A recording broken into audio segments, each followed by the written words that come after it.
What's up, everybody? Welcome back to RacingDudes.com. Welcome back to another one of our Kentucky Derby horse profiles. On this video, we will do publisher for Steve Asmussen here, the maiden publisher. I'll put that Equibase screen up on there now so we can take a look at it together. So, yeah, 3 starts, 1 second this year out of 3 starts, 7 starts overall, 2 seconds, 3 thirds. So, obviously, we start usually with the positive, so we'll go to the positive, then we'll come back to the obvious negative. The horses never won a race, but let's go to the positives here. And as I go to the results of what this horse has done so far, you do kind of see, ran in a maiden special weight 4 times to start the career, all 4 times as a 2-year-old.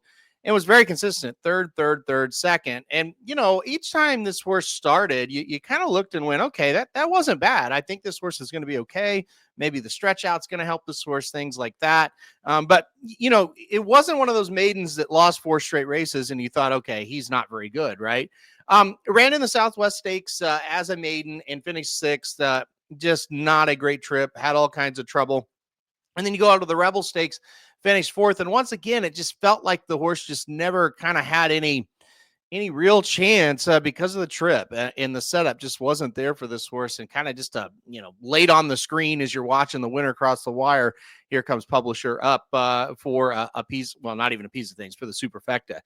Now, you do watch the replay of the Arkansas Derby and you see, hey, this horse ran a much better race stretching out to 1 1/8 miles. Look, the thing about the Arkansas Derby, it was a perfect setup for closers, right? I mean, you had that hot pace out there, cornucopian out there just blazing, and it set up for a very, very hot pace. Speed King out there as well, banging heads with cornucopian. Sandman took advantage and won the race, and it looked, though, as we were turning for home, the publisher was making a big move. Publisher was maybe that horse that was going to go up and break the maiden in the Arkansas Derby.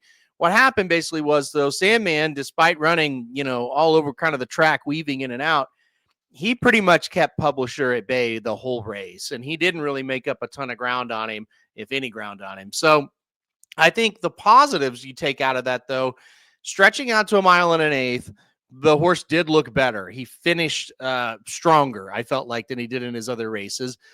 He also didn't have a whole lot of trouble, and that's good as well. But, when you look at now the negative side of things, we scroll back up and it's clear. The horse has 7 starts, 0 wins. That is a negative. I don't know how to get around that part of it, right? I do think stretching out in distance is going to help. I don't think that'll be a problem for this horse. I think 1 1/4 miles or even further will be fine. It's an American Pharoah horse out of a Proud Citizen mare. So, again, I do think this horse will stretch out and be fine.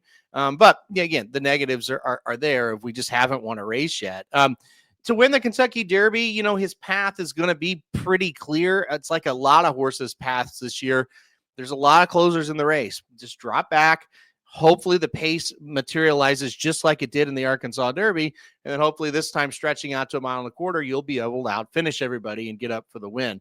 Realistically, though, as we kind of take the final look at this horse, it's hard for me to sit here and say, yeah, you need to back Publisher to win this race. It's not realistic, in my opinion, that Publisher gets his first ever victory in the Kentucky Derby.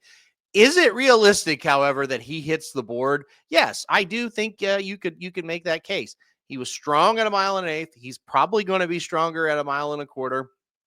I do think there's a scenario where you look up, Saturday evening and go, wow, Publisher got 3rd or 4th. I'm not shocked by that, right? Asmussen's always liked this horse, and Flavian Pratt has been aboard this horse a couple times, came in to ride a maiden in a stakes race, and so that's always been a good sign as well. He just hasn't quite lived up to what they thought he was going to be. I mean, I bet they would be shocked if you told them, this time last year or whenever Publisher got going, I should say, hey, he's still going to be a maiden on Kentucky Derby Day. I think they would be shocked. So he's just going to have to keep improving. He's not a horse that's going to be on my tickets, but look, if you're going to play him underneath, I can't argue with you, because he has shown that he can close and hit the board in big races. So, all right, that'll do it for our video of Publisher. Hit that like button if you like it. Hit subscribe. You really like it. Want to get alert anytime we do videos like this. And most importantly, stay tuned to the channel for more Kentucky Derby coverage.